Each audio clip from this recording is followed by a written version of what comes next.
안녕하세요, 레볼트입니다. 오늘은 제가 사파이어에서 출시한 RX 7900 GRE 퓨어 그래픽카드 여러분께 소개드리려고 가져왔습니다.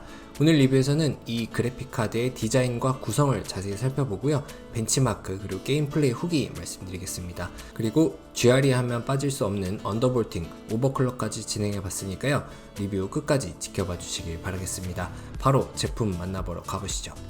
오늘의 주인공은 사파이어의 새로운 라인업이죠. 올 화이트 감성을 가득 담은 퓨어 시리즈 중 7900 GRE 칩셋을 탑재한 그래픽카드입니다. 순백의 깨끗한 화이트 색상 슈라우드에 기하학적 무늬만 살짝 더해준 퓨어 시리즈는 3펜의 고급 사양을 적용함으로써 니트로 못지않은 고급화 라인업 중 하나입니다. 자세히 한번 보면 개인적으로 정말 마음에 쏙 드는 이 모던한 느낌의 화이트 디자인이 눈길을 먼저 사로잡습니다. 무광의 매트한 느낌의 디자인으로 LED도 거의 없어서 정말 깨끗하다라는 느낌을 받을 수 있죠. 길이는 320mm로 준수한 편이고요, 두께는 2.5슬롯입니다. 카드 측면의 중심부에만 사파이어 로고와 함께 붉은 색상의 LED가 배치되어 있죠. 전원 커넥터는 8핀 2개를 연결해서 사용하며 성능만큼 전력은 꽤 먹는 편입니다. 5개의 히트파이프가 촘촘하게 구성된 방열판에 열을 전달하고, 특히 이번 제품 이 쿨링 성능이 정말 뛰어나니까 관심 갖고 리뷰 보시길 바랍니다. 화이트 메탈 백플레이트가 견고하게 적용되어 있고요, 퓨어 로고가 포인트로 들어가 있네요. 개인적으로 이 절제된 깔끔한 화이트 디자인 정말 마음에 들었습니다.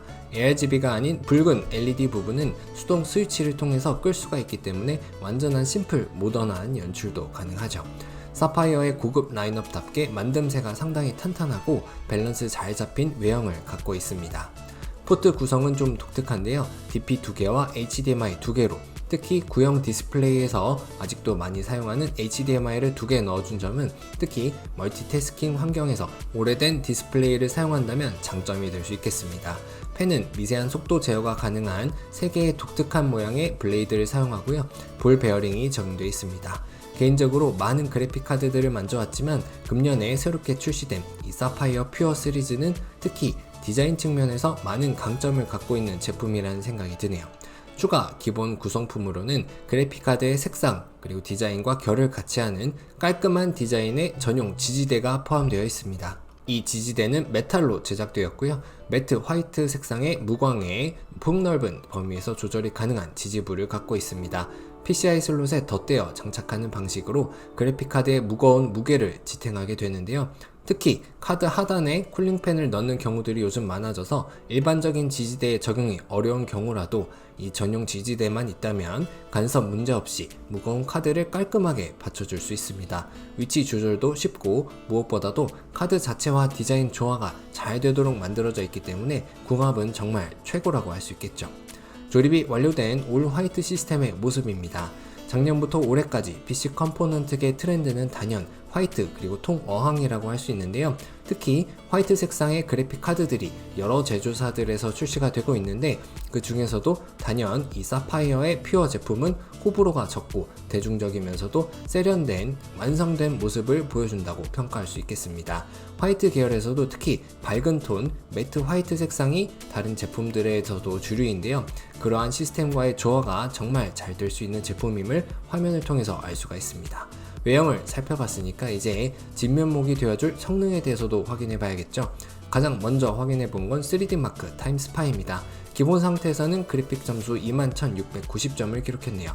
테스트 중 온도를 한번 확인해 보면 코어 온도가 60도 중반을 꾸준히 유지해 주었습니다. 실내 온도가 27도 이상으로 더운 상태인데도 안정적이죠. 코어의 부스트 클럭은 2200MHz 수준을 꾸준히 유지해주는 게 확인됩니다. 클럭 자체도 안정적이고 요즘 핫한 메모리 클럭의 경우 기본 설정이 2200MHz 수준입니다. GRE의 특징 아닌 특징이 메모리 코어 모두를 큰 폭으로 오버클럭하는 건데요, 그건 다음 챕터에서 본격적으로 다뤄보겠습니다. 최신 벤치마크인 스틸 노마드에서는 4763점을 기록합니다. 워낙 고사양의 시스템을 대상으로 하는 테스트라서 화면상 프레임보다는 카드의 온도와 전력 소모에 초점을 맞춰 봐주시면 되겠습니다. 코어와 핫스팟 모두 쾌적한 온도에서 동작하고 있고요, 클럭은 2100MHz, 전력 소모 2700W 수준을 확인할 수 있습니다. 오랜 시간이 지나도 여전히 주요 벤치마크로 사용되는 사이버펑크에서도 그 성능과 특성을 확인해 보니까 울트라 프리셋 일명 풀옵션 옵션 21:9 울트라 와이드 해상도에서도 만족스러운 프레임을 확보할 수가 있었고요. 클럭과 전력 소모량은 앞선 벤치마크 툴에서의 결과와 크게 다르지 않은 모습입니다. 특히 눈길을 끄는 건 온도는 쾌적한 범위 내에서 지속적으로 유지되는데 쿨링팬의 RPM이 상당히 낮은 수준, 최대 속도의 30% 이하로 동작하고 있고 정말 조용한 수준을 잘 유지하고 있다는 점이 되겠습니다. 괜히 장인의 제품이 아니겠죠? 결과를 요약해보면 FSR의 적용 여부에 따라서 QHD급 그 이상에서도 플레이를 도전해 볼 수가 있겠습니다. 요즘 다시 핫해진 디아블로4에서는 7900이라는 타이틀에 맞게 한번 레이트레이싱까지 적용한 진정한 풀옵션으로 플레이를 해봤는데요. 라데온의 약점이라고 여겨졌던 레이트레이싱을 켰음에도 EFMF 덕분에 충분히 플레이가 가능한 수준의 프레임을 안정적으로 확보하는 모습이 보입니다. 온도도 소음도 여전히 안정적인 모습이 유지되고요. 다음은 배틀그라운드입니다. 배그에서도 역시 풀옵션 상태인데 기본 프레임도 충분하고 AFMF 적용 시 고주사율 모니터와 조합해서 사용하기에도 부족함이 없는 프레임이 확보되고 있죠. 이어서 이 GRE 하면 빠질 수 없는 부분이죠. 튜닝, 즉 수동 오버클럭을 한번 진행해봤습니다. 많은 분들이 하고 계시고 방법은 상당히 간단하고 쉽습니다. 아드레날린 소프트웨어의 성능 튜닝 탭에서 수동 튜닝을 눌러주고요. 코어와 메모리 클럭을 모두 기본 설정보다 높은 값으로 올려주면 되는데 이때 최소 주파수도 함께 살짝 낮은 수준으로 설정해주는 게 팁입니다. 클럭은 기본보다 올리는데도 전압 값은 오히려 기본보다 낮게 설정해주는 것도 중요하고요. 메모리 클럭은 2400MHz 수준으로 잡아주었고요. 타이밍도 빠른 타이밍 여기서 선택해 주시면 됩니다. 그리고 전력 소모량은 최대 10%까지 더 허용하면 마무리가 되는데요. 이런 튜닝의 효과는 의미 있는 성능의 차이를 만들어냅니다. 가장 먼저 벤치마크 툴에서 10% 이상의 성능 향상이 발생했고요. 최고 사양 벤치마크에서도 프레임을 보면 그 성능 향상폭을 짐작할 수 있습니다. 이러한 성능의 향상은 이는 어쩌면 한 체급을 뛰어넘는 효과와도 같다고 할 수가 있겠죠. 코어 클럭이 확실히 상승한 게 확인되고요. 실제 게임에서도 유의미한 프레임의 차이가 발생하는 것을 확인할 수 있습니다. 그리고 이때 코어와 핫스팟의 온도는 약 3도에서 5도가량 소폭 상승한 게 보이고 쿨링팬 속도는 오버클럭 전후가 거의 동일하죠. 전력 소모량에서는 우리가 설정한 만큼 10% 정도 더 소비하고요. 그만큼 성능을 얻었다고 볼 수가 있는데 뛰어난 쿨링 성능 덕분에 온도의 상승은 적고 소음은 여전히 정말 조용한 상태를 유지하고 있습니다. 게임에 따라서 오버클럭 효과의 편차는 있겠지만 그래픽카드의 자체 성능이 올라가는 만큼 정말 유의미한 효과를 대부분 기대할 수가 있을 겁니다. 앞서 살펴봤던 디아블로 레이트레이싱이 적용된 경우에도 역시 성능 향상을 확인할 수가 있는데요. 전력 소모량이 늘어난다는 단점이 발생하긴 하지만 그래픽카드의 안정성과 수명을 결정지을 수 있는 온도 부분에서 큰 차이가 없고 한여름 조건인 실내 온도 27도에서 28도 수준임에도 불구하고 이러한 결과값을 얻을 수 있을 뿐만 아니라 여전히 전체 쿨링 성능의 절반도 채 사용하지 않고 있다는 점을 고려하면 가성비를 극대화할 수 있는 이러한 튜닝은 GRE 그리고 사파이어 퓨어를 선택할 만한 충분한 매력 포인트가 될 것이라고 말씀드릴 수 있습니다. 이미 온라인에서 많은 튜닝 사례와 정보가 공유되고 있어서 쉽게 도전해 보실 수 있고요. 펜의 속도도 조금 더 올려준다면 정말 만족스러운 성과를 얻으실 수 있을 겁니다. 20분간의 게임 플레이 동안의 데이터를 표로 한번 만들어 봤습니다. 확실히 코어 클럭이 눈에 띄게 증가했고요. 충분한 쿨링 성능 덕분에 안정적으로 오버클럭된 설정이 게임 플레이 내내 유지된 게 확인됩니다. 온도, 특히 메모리 부분도 기본값 대비 크게 상승하지 않은 것이 보이고요. 이는 넉넉한 히트 파이프와 함께 조합된 쿨링 시스템이 좋은 성능을 갖췄다고 평가할 수도 있겠습니다. 그리고 다시 한번 강조드리지만 오버클럭 전후의 쿨링팬 속도에는 차이가 거의 없었습니다.